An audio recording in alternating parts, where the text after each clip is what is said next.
Welcome, everyone. Hello, everyone. Mary Claire here from energyforexperts.com. And we're back with another glorious guest. And guess what? She doesn't believe in wardrobe must-haves. That's cool, huh? She doesn't believe style has to be expensive. Neither do I. So we're on the same page. I want to introduce you, stylist Diane Pollack.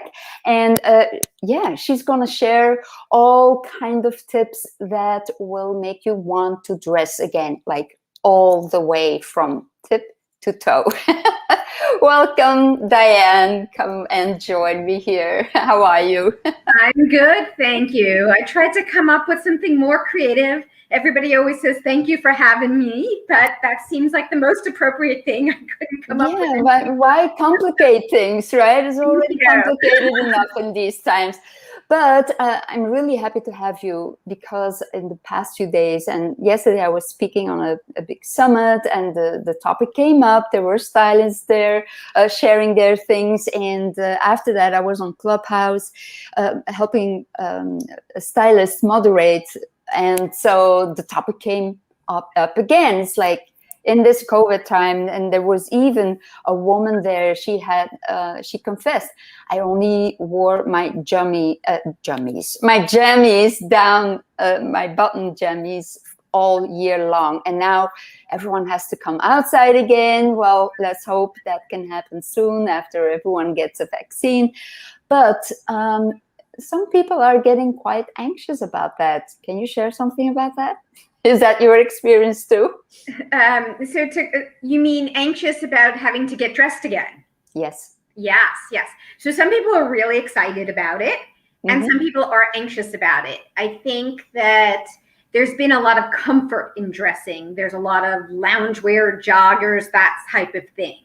So, well, we're getting into spring now, but come winter, and even currently right now, as people are starting to go back to the office, this whole sweater dressing, either a sweater dress or a sweater and a skirt, or even sweater loungewear, sort of pajama pants and sweaters, that's a big thing. And of course, as the season changes, it will morph into softer materials. So there's definitely, the athleisure was there, but it's not just, especially if you're going to your office or something that needs to be a little bit nicer. It's not just yoga pants anymore. There's so much more out there that is comfortable and fashionable. And there's different ways to elevate it with your shoes and your accessories. So it's going to be exciting for some.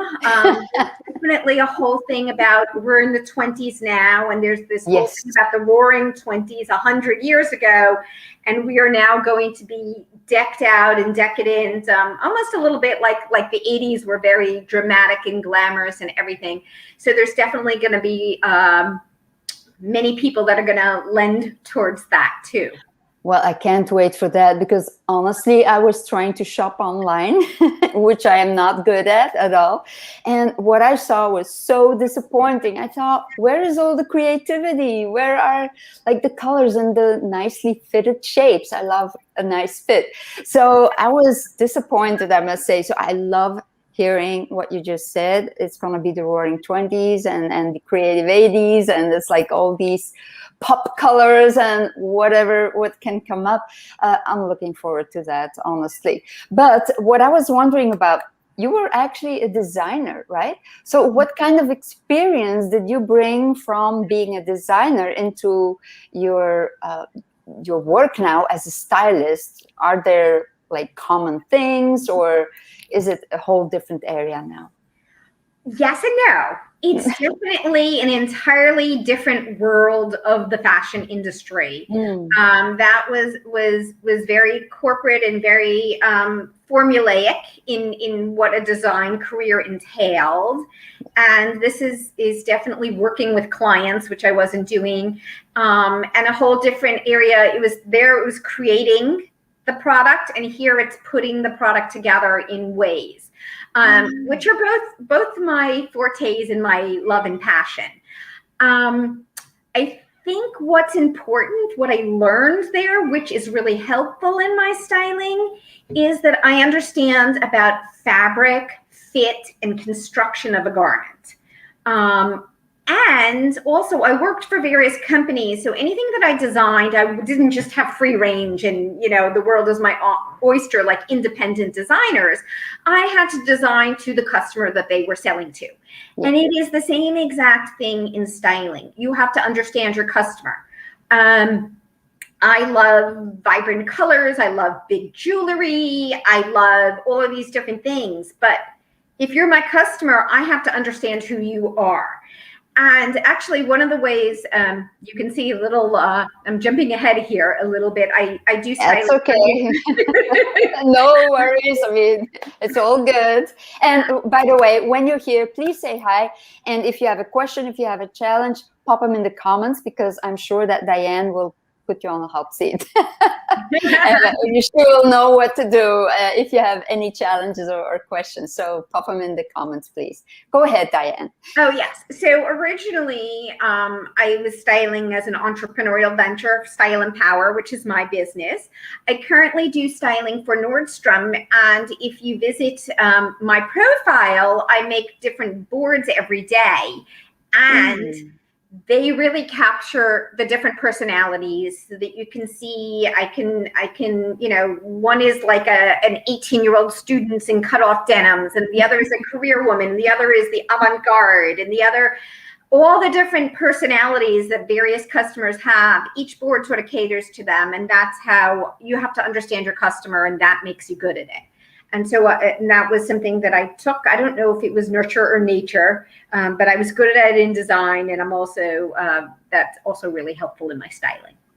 Well, I love the fact that you were like making all these different boards, and I had a look at them, and it's like, they're really amazing, right? And later on, I'll put up a link here. So stick to us. I'll put up a link later where you can visit those boards. Cool, huh? Because we need new inspiration, don't we? It's like rediscovering fashion again, when we have been hiding for so long in our houses and only dressing halfway. Now, I'm not that kind of girl. I always have something cool on my feet, but yeah, some people are like shoes. Those are those things you wear on your feet, right?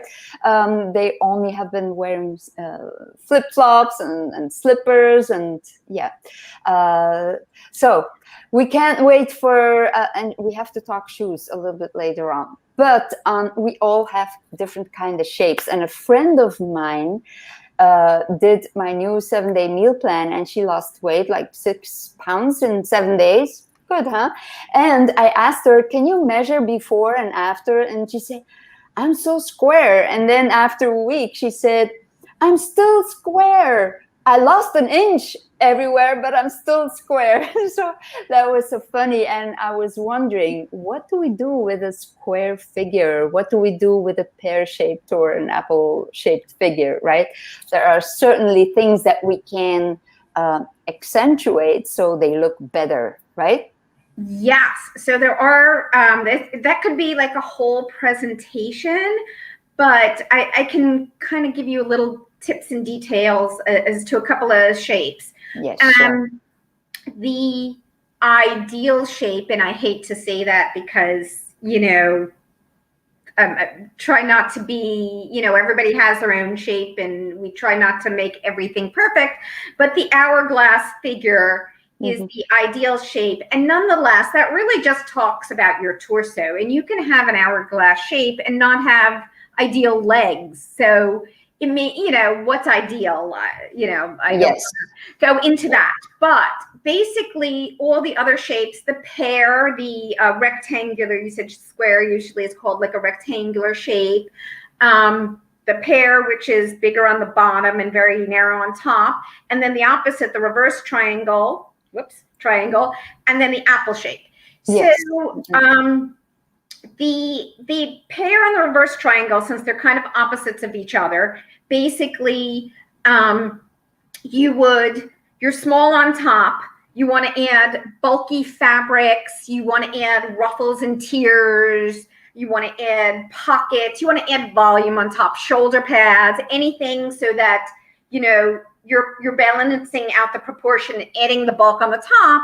And the reverse is true. You don't want the bulky fabrics. You don't want the big pockets and details and everything on the bottom. The reverse would be true for the inverted triangle.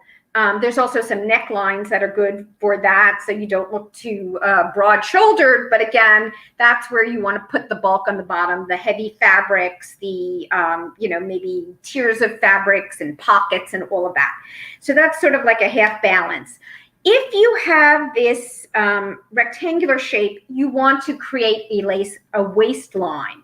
So if you have sort of a cropped top that sort of tiers, actually my top does that a little bit. I don't know if you can see it, but you can't see that low, but it sort of cascades, like an A-line over it. And then your bottom is sort of narrower underneath because it's sort of a bell on top. Yeah. That will create the image of a waistline. There's different ways of belting and blousing.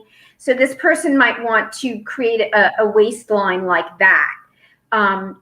Various different ways. And then finally the apple, which is the most difficult to dress. They're round all about. So they're the only people where you're not really going to focus in on the waistline. You want to focus on other areas on their neck. They generally often have skinny legs. So sometimes they can even do a mini skirt and focus on the legs and just sort of be more voluminous on top. So those are some quick basics. Oh, it's good to have those quick basics together, because I know for a fact that many people don't know about these basics and they're accentuating the wrong areas. Apple-shaped figure is starting to wear a big belt on top of it. So yeah, it's the basics that really are helpful when you have no clue about how to look at your best. And your thing is all about making your wardrobe, making you win with your wardrobe, right? How do you do that? Tell us. Well, it's about, it's like when you dress for a special occasion, a wedding or some kind of event, and you really take special care and you get your hair done and you pick the shoes for that and you pick the jewelry and the bag. And, at the end of the day, you spend extra time on everything and you walk out the door, you look in the mirror and you're like, wow, I look great. It's a matter of feeling like that on a regular basis.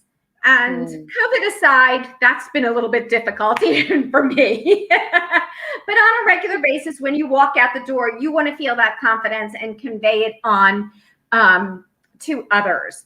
So, it's about what's right for you, what makes you feel good. Sometimes it's stepping a little bit outside your boundaries, but going back to the body shapes, just because there might be some recommended things for body shapes, it doesn't mean that you can't wear something. If you love it, go ahead and wear it. On the flip side, if there's a trend and it doesn't work for you, don't wear it. So you have to play with, what works for you and what makes you feel confident and empowered. And if your best friend tells you or somebody tells you something looks great on you, but you don't feel good in it, then it's a no-go. And reverse, if there's something you absolutely love and maybe it's not the most in style or not whatever, it makes you feel fabulous, then go ahead and keep it and rock it. I so agree. And I think it was yesterday on Clubhouse, that theme came up as well. And I shared, what? I wear my clothes like 20 years, 25 years. I remember this one particular piece that I bought in 75. And I still wear that. It's a jacket. It's from Thierry Mugler. And I just love the color is like, and I still wear it every summer. And now I'm lucky I still have the same size as I had then, but that's of course because I have my lifestyle. But it's like when you have these certain pieces that are well made, they have a great fit, they have a great fabric. I mean, I don't care about trends. I make it look like it's the trend of the moment because I love wearing it so much. And sometimes people say, "Are you still wearing that thing?" But it just looks so amazing. Now, you don't believe in wardrobe must-haves, right? But that for me is a wardrobe must-have. So tell me why you don't believe in those must-haves. Well, that's a must-have for you, and that's actually the defining difference. When every season it's spring now, and the March magazines are all the fashion issues and everything, and everybody's looking into spring, and you're going to see all over the place in the magazines or a blog or whatever, these are the must-haves for the season. Basically, they're saying these are the trends of the season. But what is a must-have for you is not a must-have for me. And for instance, sneakers are hot right now as everyday wear with dresses and everything like that. I hate sneakers. I can appreciate them as a trend, and you will see them in my style boards, and I get it on other people, but I personally will only wear sneakers to the gym. I absolutely hate wearing them. You mentioned shoes. I'm a heels girl. Oh. Size 1, it has nothing to do with my height. It has to do with that empowerment, helping me feel confident and sexy. I feel like it flatters me. It does all this thing. So if sneakers, and a certain type of sneakers no less, are a trend for the season, I'm skipping that trend. There's lots of trends, that are more for different types of people, as I mentioned to you before about different types of boards and different types of people. I mean, most every season there's like a classic trench coat, or every woman over a certain age should have a certain item. A classic trench coat. Well, guess what? I first of all, I'm not classic, so you'll never see me in a classic trench coat. But one season, I tried a bright orange one, my favorite color, and it also had really interesting details, and it was more highly designed, and I still felt very classic in it. So a trench coat, for instance, is not going to be a must-have for me. It's just, it's really about your personal style. Now, a motorcycle jacket, which has been trending for many seasons, that's gonna be my thing, but it may not be yours because it may be too edgy for you.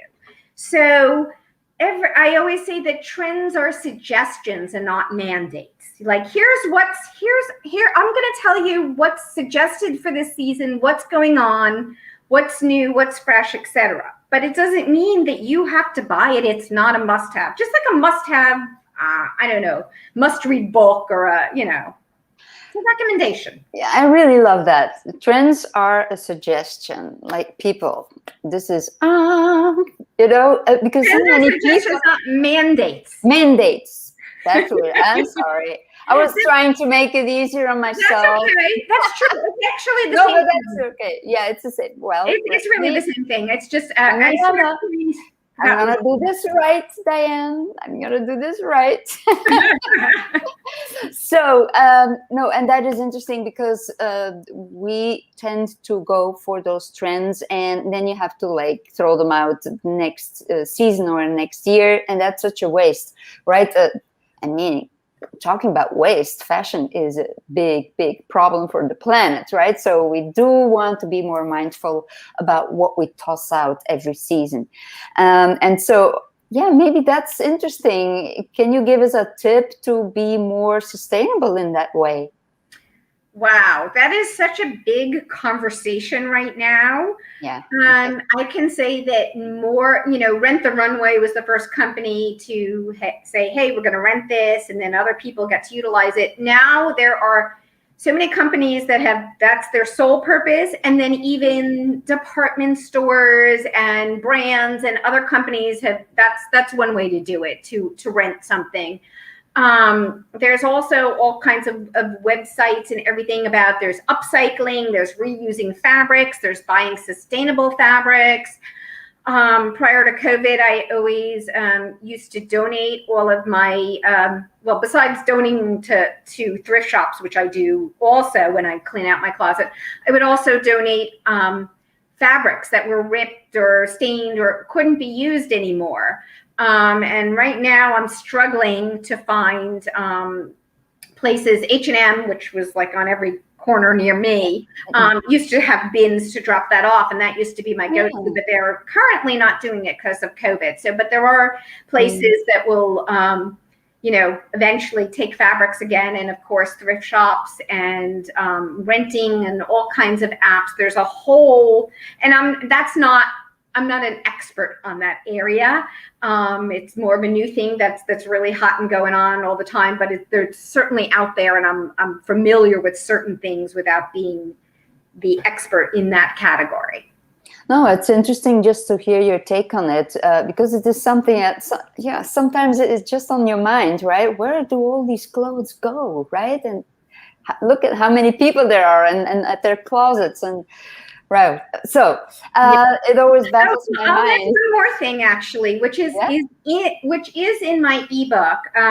Especially all these people that have all these like career suits and everything from back in the day that they're not wearing, and they're sort of like filling up dust in their closet. It feels really great to donate to a cause, and there are still places, although again, it'll open up more after COVID, where there are like women who are underprivileged and really need this interview suit or something. So it feels really good to donate to these kinds of places instead of, you know, you don't really need 10 of those blazers in your closet. Narrow it down to 3 if you're somebody who doesn't really wear these on the regular, and give it to somebody who really appreciates it. Yep, that is a really great tip. I love that one. Now, if we want to dress to impress, right? Because this is really about winning with your wardrobe. What are some tips that we can look out for? For instance, we go to an interview, right? How do we dress to win and to pull in that job that we want? That is a great question, and it's sort of like a blanket statement question, because back in the day, everybody used to, you know, wear a suit to an interview, and it was super easy. Now we have not only the casualization where it really depends on the corporate culture, and then also, of course, you know, are people actually going to the jobs, and it's just become really widespread. So the first thing is you have to think about what industry you're in. Certain industries are still traditionally professional, and it almost makes it easier. You're going to wear that suit or that, you know, shift dress or that type of thing. If it's not, obviously, if it's a creative industry, the more creativity you have, the more options that, you know, you have to present yourself in a more creative way. And then there's a lot in between that aren't super professional corporate, but you still want to present yourself well. So going back to something we said, I think that you have to feel confident and empowered in your outfit, whatever that means to you. You have to, you know, I'm never going to put on a navy pinstripe suit. That's certainly never who I am, and I would never feel confident in that. But, you know, chances are the people that have worked in those corporate industries, that is them. But you can add a little personalization, a little pop of color underneath, or a special piece of jewelry or something. So, which is always actually a really good tip. You know, you're not going to wear big, bold hoops. You want to make it professionally corporate. My number one keyword that encompasses everything is to look polished. Even if you're more casual, you want to look polished. You want to make sure your hair is, you know, right, and you're groomed, and you don't have chipped nails. And I hired somebody because she had chipped nails. She was going to be an assistant designer, and she's flipping through her portfolio, and her nails were like in my face. And I thought, well, that's how she treats herself? You know, is she going to be very careful in detail oriented in her job? So there are certain judgments that people make. So always look polished, and then you have to look at the particular company, the corporate culture, and then just feel fabulous yourself. I like that. It's really about the full package, is what I understand, because people, And I've seen it. I've seen it a lot. I worked in fashion for 20 years as well, and I saw a lot of people present themselves, and then indeed the nails are all chipped off, or the hair is just lousy, or even they look really unhealthy, right? Because when you have a healthy body and your clothes just look better, they fit better, they feel better, all these things. But I love the fact that you're addressing the full package, and that's so important because you can wear a sleek suit, but when your hair is like sticking out everywhere, and you didn't put on your makeup, or it just does not line up with who you want to express, right? So that is about the interviews. I'm also thinking of business women, right? We're business women, and a lot of business women, I see a lot of them show up on Zoom conferences, and they're all still in their comfy clothes. It's like, how do you inspire someone to dress up more for a Zoom call, right? We're still on Zoom calls. We're going to be on those Zoom calls for at least another year. But how you present yourself, that is so, so important, right? And if you don't feel like really dressing up with all the whistles and bells, or is it bells and whistles? I don't know. I always switch that Bells around. and whistles. Bells and whistles. I mean, you can still have that kind of polished look, and so you show up in a professional way. So what are some tips that you can share in that area without them to having go shopping online and all that stuff? Sure. Just with what they have.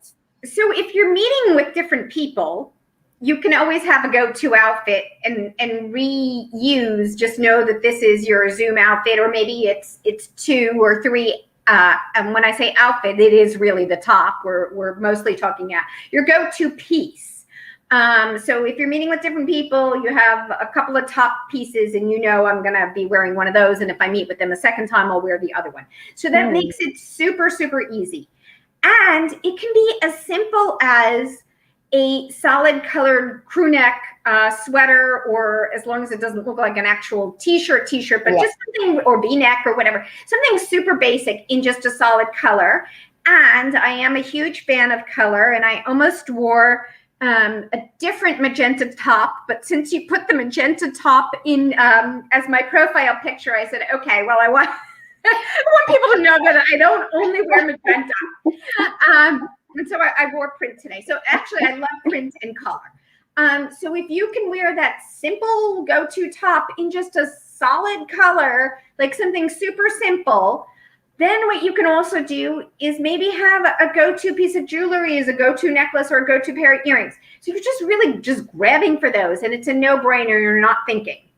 You're just going to it and looking polished, you're not looking anything fancy, a crew neck sweater in a nice color with a necklace or an earring, and you're done. I like that.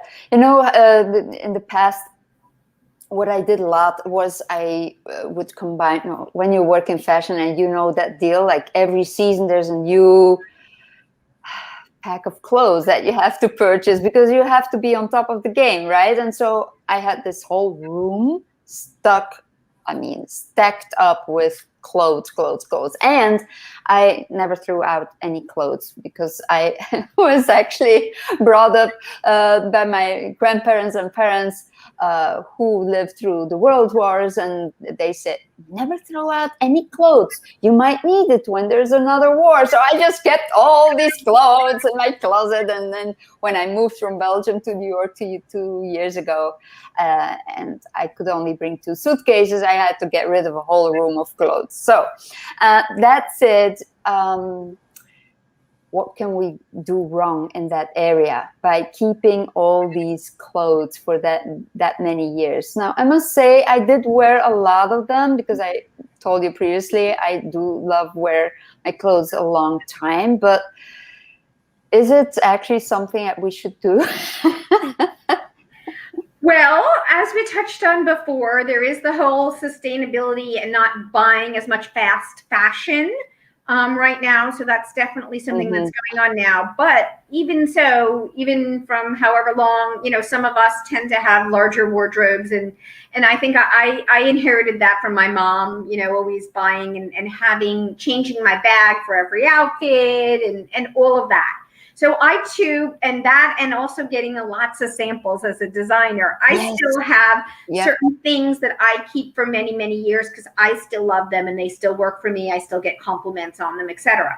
So I don't want to say it's a fine line. I do think that there are things that will date you. And I once wrote a whole blog about how fashion trends are like iPhones. And you can kind of tell, like, there's like the early adopters, and then you go through the different levels. But if you still have a flip phone, you're aging yourself. And so there are certain items that if you are still wearing, you look like a relic, and so you don't want to be doing that. Yeah. And yet there are certain items that I own that are just so unique and interesting that they're sort of timeless. I mean, they're not timeless in a classic way, they're timeless in a unique way. And I love to still wear those. Now, I do love to get rid of things because as the seasons change and the shapes and silhouettes change, I'll put something on and I'll just think I don't feel empowered anymore, right? I don't feel like it's current, and, you know, and again, that means different things to different people. So I love to get rid of things. And of course, there's certain things I'm always on the fence about too. And I help my clients figure out when they're on the fence about certain things, you know, how to eliminate that. And it also depends on how much else they're willing to get rid of. Some people want to hold on to everything, which is a whole different issue. Yes. So I love to get rid of things. And when I say get rid of things, it's thrift shops and hopefully, you know, reusing and donating and all of that type of thing. And very, very rarely there are things that are, let's say 10 years later, that I was like, oh, I wish I still had that. Or I wish I told my mother, because I was always going through my mom's closet. I blame you know, that looks old, Ma, you know, whatever. You know, occasionally there are things, oh, that's so back in style. I wish I had that item. Look, it happens. But I think that those are the fewer and more far between. I think mostly I'm happy to get rid of things because one of the things I talk about in my ebook, which we're going to talk about, is you don't want your closet cluttered with all these things that you don't love. You want it to be all seasonal in style, fit you if you're gaining or losing weight, that type of thing. You want it to be everything that you want to wear and look and feel great in. So if it's all cluttered up with all these old things, unless you're fortunate enough, which we're both in New York City, not a lot of space, unless you're fortunate enough to have a whole, you know, basement that you can dedicate to, by all means, save whatever you like. It's not in your daily closet rotation, so it's not bring it up. Then if you want to pull things out, you know, whatever, good for you. But for the rest of us that have a limited amount of space, I think that there is a certain amount of getting rid of things that you don't feel like, you know, that you don't want to look like a relic in. And just making smart choices. What is worthwhile keeping that you still feel great in, no matter, you know, if it's from 1975 or whatever year it is. Yeah, sure. And actually where I wanted to go with that is that what I love doing is, like, I made always these outfits, right? And I put the necklace that belongs with that outfit. And, you know, when you do that, when you just throw some clothes on a bed and you start switching around, all of a sudden you see a whole different kind of combination. It's like, oh, and usually I put them together that way. That's how I love doing it here in New York as well, because we have less space. And then it's just so nicely organized and you can just pick it out, you know, I have a meeting, what will I wear now? So that's the other thing I wanted to say about that. But do you work with these type of closet, or how do I say that, wardrobes, where you pick one or two main colors, you know, the minimalism style? Oh, the capsule wardrobe? The what? The capsule wardrobe? Yes, the capsule. That's it. Yeah.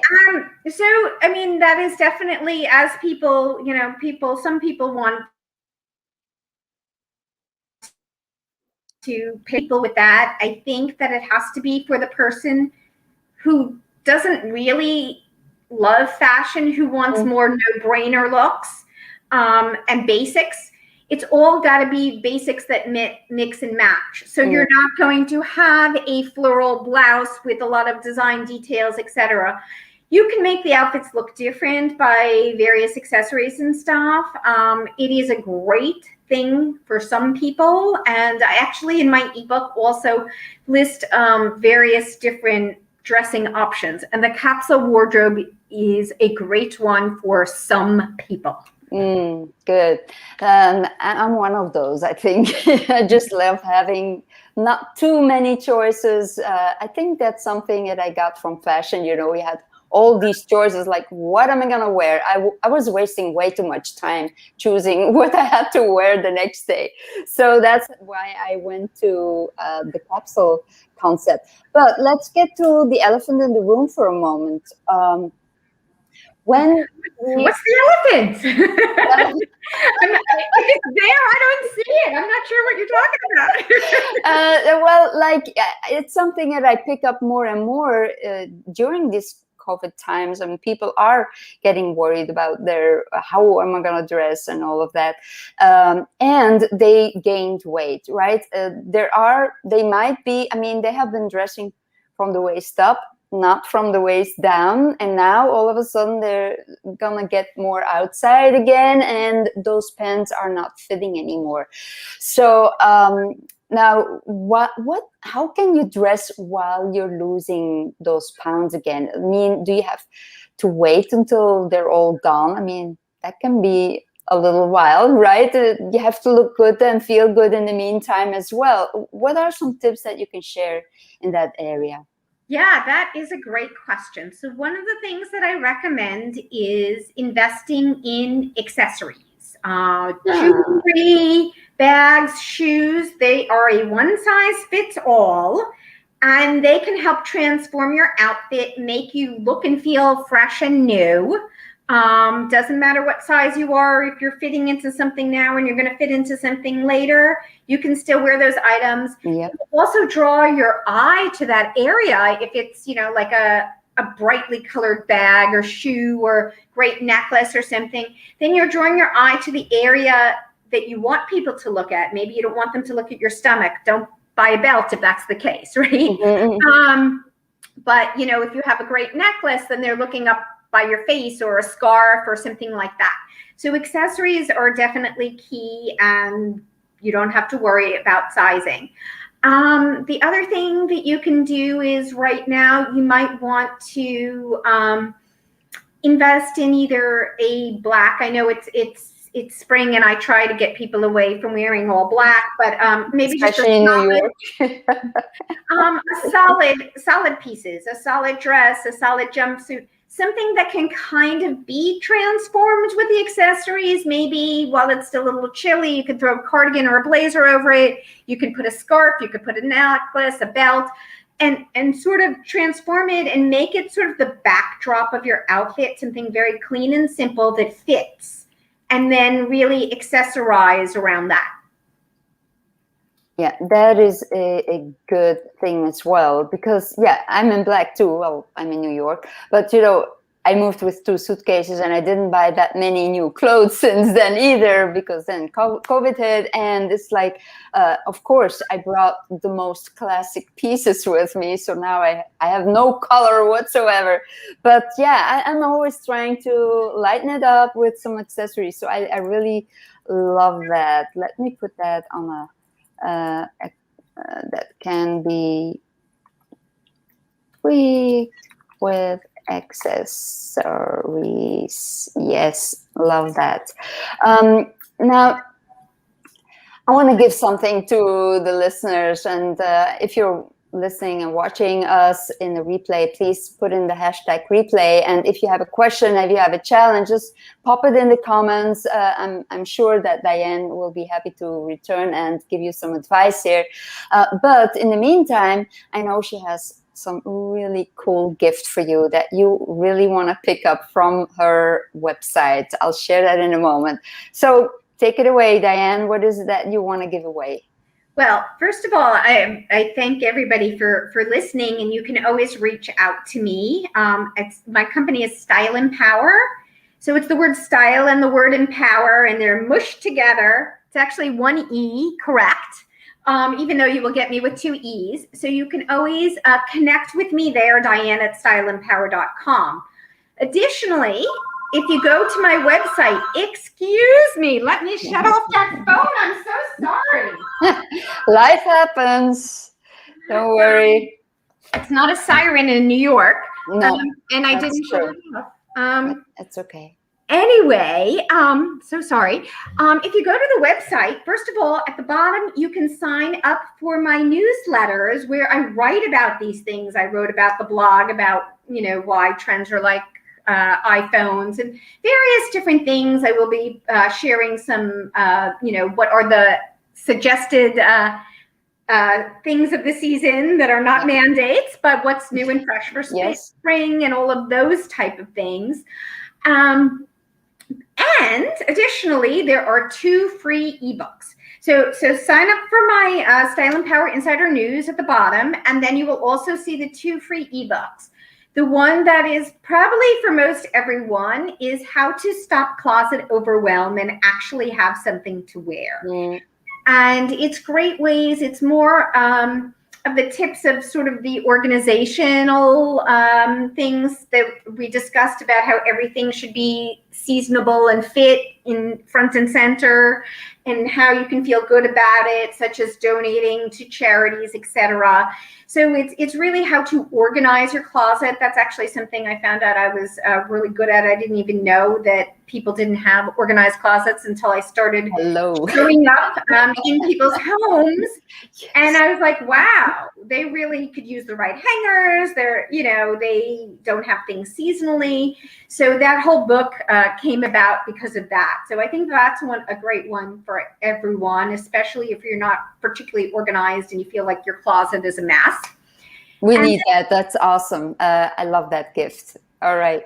And there is a second ebook for the single woman. It's about feeling empowered and confident on your date. So it's date dressing do's and don'ts.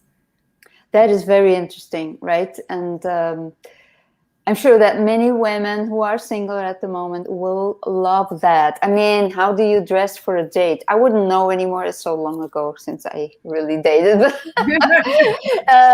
No, but yeah, you want to look at your best. And also in dating, you kind of have to present yourself as the person that you are and not fake it too much, right? Because you don't want to start off with the wrong impression or with a personality on the outside that you're not on the inside. Now, I have a last question for you, and it's a kind of a trick question. You're ready for that? What are some staple items that every woman should have, that they should own? And well, yeah, that's a tricky question I wanted to ask you. It is, but it's not, because it actually goes a little bit back to doesn't really go back to the must-haves, because the must-haves are usually trends, but still, one of the common threads for me, actually, I'm going to go back 2 steps, because you just finished a sentence, a conversation about the dating and everything. And I was going to say that the common thread through that is whether you're dating or going on an interview or just want to feel great. The common thread through all of that is that you have to personally feel great in it in order to carry yourself. So the common thread is you got to feel great, and it doesn't matter what everyone says if you want to present yourself in that way. And now to your question, I do not believe that there are staple items for everyone. I will tell you, for me, see this? I'm wearing a black tank top. Ooh. This is a staple item for my spring-summer wardrobe. Yeah. I have various black ones that are tanks, that are camisole straps. I have various white ones. I have cream. I have colors. I have this. I have that. In my winter wardrobe, I have long sleeve tees, mostly black and white, but I have gray, I have colors, whatever. I wear them under all my sweaters because personally, I don't like when I put on a sweater and my wet hair, which is still, I think, a little bit wet, touches my skin, and I don't like feeling the sweater against my body. I like to feel cotton-based fabrics. I can throw it in the wash. This tank is because I'm petite. A lot of things are low neck. I wear a lot of sheer blouses. So these are things in my wardrobe that work for me because of my, I don't want to say idiosyncrasies, but, you know, how I think things work for me, whether it's my style, my wear, the fact that I don't like to wear a sweater next to my skin, whatever it is for you. So I think it's so funny when people read about celebrities and they're like, oh, this is their favorite perfume. Who cares? We all have different tastes in perfume. I'm not a celebrity follower. I don't care what Kim Kardashian is wearing. I mean, I know that there are people that do.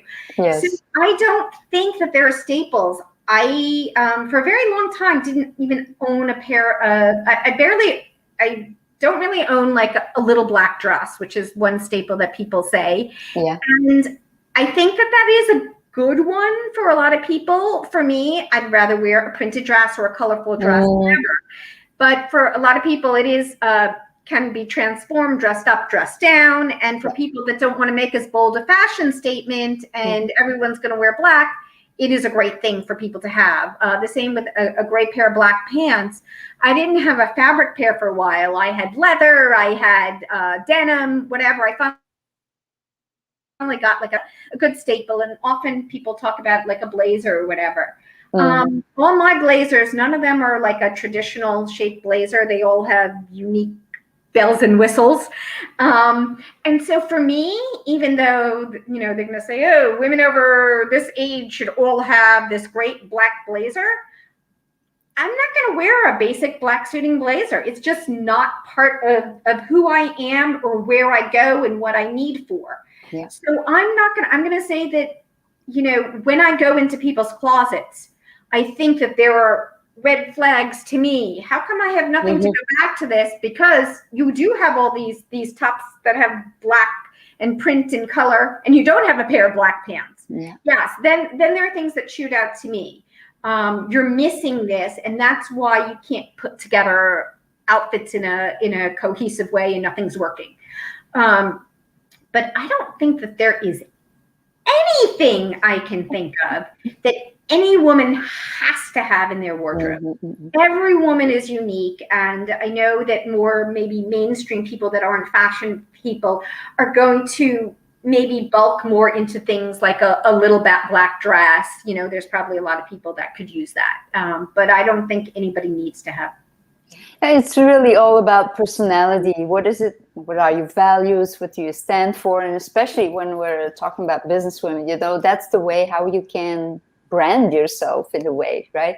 And it's in dating. I mean, it's in every facet of our life. Where do we want to go to? How do we feel? What do we want to express? And I think when we just think of those elements and with that in the back of our minds and we look at our closets, we can come up with something creative. Don't you think so? I mean, it doesn't have to be in fashion. It doesn't have to be a must-have. And you know, here in New York, I was kind of surprised to see that when I moved here, everyone is dressed in black. And then all of a sudden we have the craziest outfits. Like, wow, it makes you, I mean, I turn my head when I see these crazy outfits and I'm like, wow, there are people who really they're wearing color in New York. So it's a strange thing. Any last remark about that? Is it depending on where you are, what you dress and how you dress and how you are expected to be dressed to win?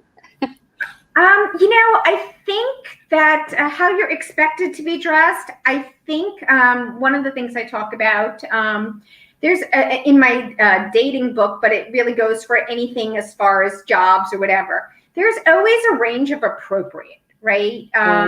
If you go to a wedding, you're not going to be wearing denim shorts. That's not appropriate. Okay. But there's always a range. There's going to be people that are like black tied out. And then there's going to be people that are a little bit more casual, more like cocktail dresses or two pieces or even, you know, pants or whatever it is. So some people are going to be dressier. Some people are going to be a little bit more casual. As long as you fit into that range of appropriate, then you can have freedom within that to present your personal style. Yeah, I totally agree with that. And Diane, okay, I want to tell our listeners here, when you're watching the replay, please pick up the free ebooks that Diane is sharing, because they're going to be amazing in sharing whatever it is that you need to know about your next wardrobe once you come out again, and how to present yourself in a professional way, how to win with your wardrobe. So pick up those 2 ebooks. They're free, all right? Please also connect with Diane on LinkedIn, and what else? Oh, your Instagram, right? Because there are almost daily tips on there, I guess. So get in touch with her if you're still doubting how to dress from the waist down. And my insider news, sign up for my insider news so I can pop into your inbox with little tips. That is cool. Tricks. One time, besides the iPhone, one time I compared dressing to my refrigerator, and like I had a stocked refrigerator and nothing to eat. Sometimes I get creative. Oh, well, that is cool. So follow Diane, get in touch with her, pop in your questions in the comments, and we'll talk soon again. Diana, thank you so much for your time and for all the goody 2 shoes. But we didn't talk about shoes. Well, that has to be a next time then. Okay. Sneakers. I mentioned sneakers, and I love heels. Yes, so a next topic, shoes only it will be. So okay. Thank you for your time and your awesome tips, and I'll see you later. Okay. Thank you. Bye-bye, everyone.